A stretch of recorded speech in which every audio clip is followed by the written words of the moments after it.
Uh-oh.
Okay, we'll start with this. What is another look, a closer look, at the upcoming Alycia Baumgardner versus Jennifer Miranda fight for what is Alicia's undisputed crown. And it's funny because, to the eye, even though Jennifer Miranda is supposed to be the featherweight that's moving up in weight, she's the taller, longer fighter of the two, though perhaps not the stronger fighter of the two. That edge would go to the champion. That edge would go to Alycia. Sporting a professional record of 15 wins with 1 loss, no draws, 7 knockouts, having never been knocked out in 16 professional bouts to Jennifer Miranda. Sports an unblemished record of 12 wins with no losses, no draws, only 1 recorded knockout. 38 years old, to Alycia, who is a very spry 31. They're both registered as being 5'6" by BoxRec, but BoxRec doesn't always get it right. You can see plain as day, Jennifer's taller and Jennifer's longer. Jennifer, who saw action 3 times last year, she's been busy. Once in January, again in July, then again in October. To Alycia Baumgardner, who hasn't been as active, hasn't been as busy. She only fought once, and that was in September of last year, the Delphine Persoon fight that the World Boxing Council mandated.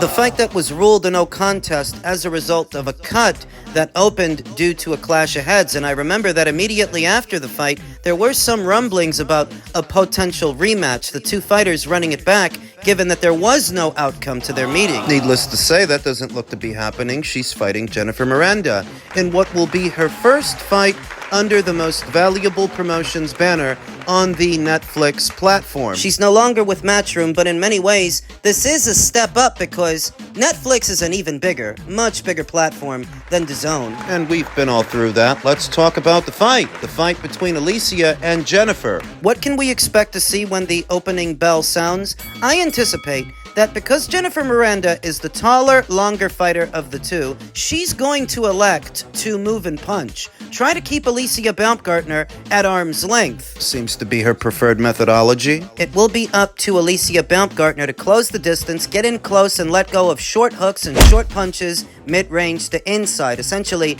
pin down Jennifer Miranda and unload.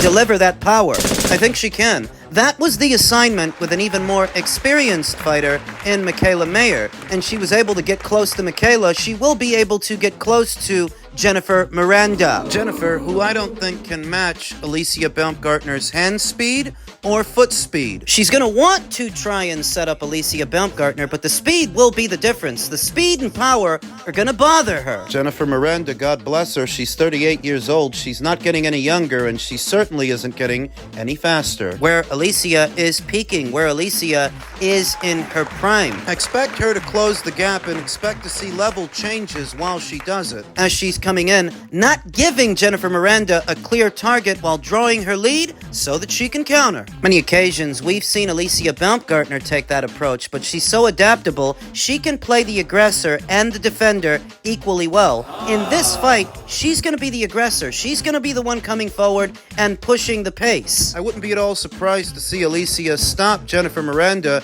even though Jennifer's never lost, let alone been stopped. Alycia Baumgardner brings more to the table than Jennifer Miranda is used to, more than she's used to having to deal with. And because she's used to fighting featherweights, she's used to fighting 126-pound fighters, where this fight will be fought at 130, I expect that the power, that's going to create separation as well. There's going to be a glaring difference in power to when Jennifer lands a punch and when Alycia lands a punch. So I'm going to go with Alycia Baumgardner by way of knockout to keep the undisputed crown at super featherweight. And beyond that, let's see what MVP can put her in. Elsewhere in the world of boxing, ahead of next month's mega card, one mega match, is Jose Ramirez a trap fight for Devin Haney? Jose Ramirez doesn't know precisely what was said in the negotiations that landed him the May 2nd Times Square co-main event against two-weight champion Devin Haney, but he doesn't mind if sullying his reputation was part of the process. Ramirez, 29-2 with 18 knockouts, told Boxing Scene he emerged as the comeback opponent for Haney, 31-0 with 15 KOs, from a discussion among Golden Boy Promotions president Eric Gomez. Haney's his father, manager, and trainer Bill Haney, and Saudi Arabian financier Turki El Sheikh. Haney, 26, could be excused for taking a softer touch than the formerly unified 140-pound champion Ramirez, who also wields a capable left hook after Ryan Garcia used his lethal version to repeatedly rock Haney and drop him 3 times in an April 20th bout that was later ruled a no contest due to Garcia's 3 positive tests for the banned substance Osterin. Ramirez, 32, is also coming off a loss, a narrow unanimous decision loss in Saudi to number 1 ranked WBO contender Arnold Barboza, who fights WBO champion Teofimo Lopez in Times Square in the opening bout. Obviously, Eric Gomez, being my promoter, is not going to say, hey, Jose's a monster or Jose's a tough fight, because then maybe Bill Haney doesn't take the fight, Ramirez said. So if they had to play me down, emphasize my lack of performance in November, it's a poker game. They played their cards properly and got me to where I'm at now. I agree. They weren't going to oversell Jose. Once they got that contract signed, they called me and said, Jose, you're going to win. Get your ass in the gym and get ready.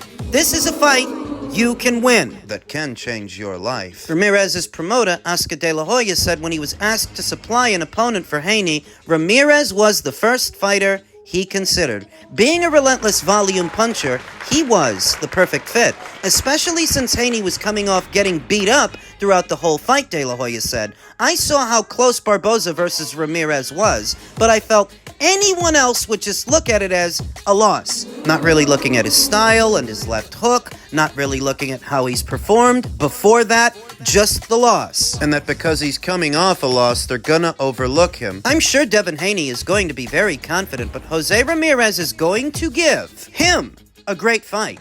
I really believe Devin Haney is a shell of his former self. Coming off that bad loss and being off for a year, you doubt yourself when you're gone that long, and the first time you get hit, it really hurts. In a recent interview with Boxing Scene, following 8 rounds of sparring with 2 opponents at trainer Robert Garcia's new boxing academy in Moreno Valley, California, Ramirez said after 2 rousing sparring sessions earlier in the week that he was slightly dismayed by his performance that day because I was relying too much on 1 or 2 punches during the mid-rounds. Knowing that repeated pressure is essential to defeat Haney, I have to put them together because I'm more explosive now. My style of boxing is not about hurting them with 1 punch. The best version of me is going in and out, always being there to land, having that consistent pressure, being fast, jab right to the body and the head, Ramirez said. I can break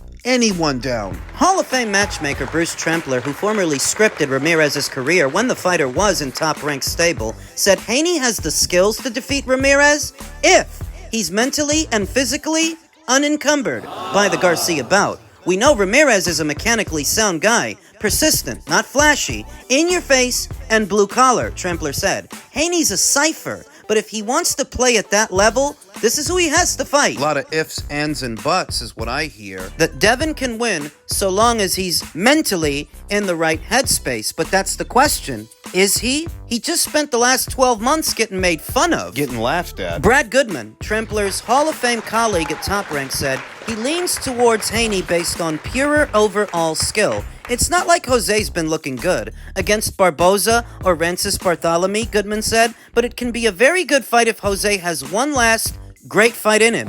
If he can out-hustle Haney and throw more punches, because Haney has a safety-first style, he's a hard guy to catch. Ramirez and Robert Garcia foresee a distinct advantage over Haney being the crowd's support after audiences at the New York and LA news conferences have booed Haney about his lawsuit of Ryan Garcia for battery and other claims connected to last year's fight. Since last year's fight, Devin has become a social pariah wherever he goes. Whatever he does. That could theoretically drive him to work harder so that he can improve, or it may serve as a distraction, something that's bothering him, a monkey that's on his back wherever he goes now. The boxing world doesn't accept actions like that lawsuit after the fight, Ramirez said. If he would have taken the loss like a man, look at what Miguel Cotto did after Antonio Margarito. Cotto could have sued Margarito for using illegal hand wraps. Instead, he took the rematch, got his glory back,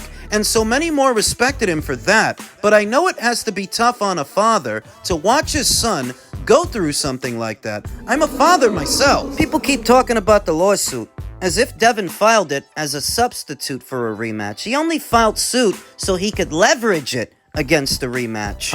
Leverage the lawsuit against favorable terms in a rematch, i.e., Devin always wanted the rematch with Ryan. That was always what they were after. But there are so many people coming down on him just for filing suit, you wonder that it hasn't had an effect on his psyche. Times Square will be great for Jose, and he has the chance to pull it off. It's going to be full of Latinos, Mexicans. That's something else that could affect Haney and favor Jose. To Ramirez, being one of 6 fighters selected to participate in a one-of-a-kind outdoor event feels like I won one of those 6 golden tickets. He was asked if he agrees with De La Hoya's position that Haney may be shot from the Ryan Garcia beatdown. One fight can break you. That's how boxing is. One fight can make you doubt yourself, become mentally weaker when you get hit, Ramirez said. We'll find out that night what he has, but I'm getting ready for the best version of Devin.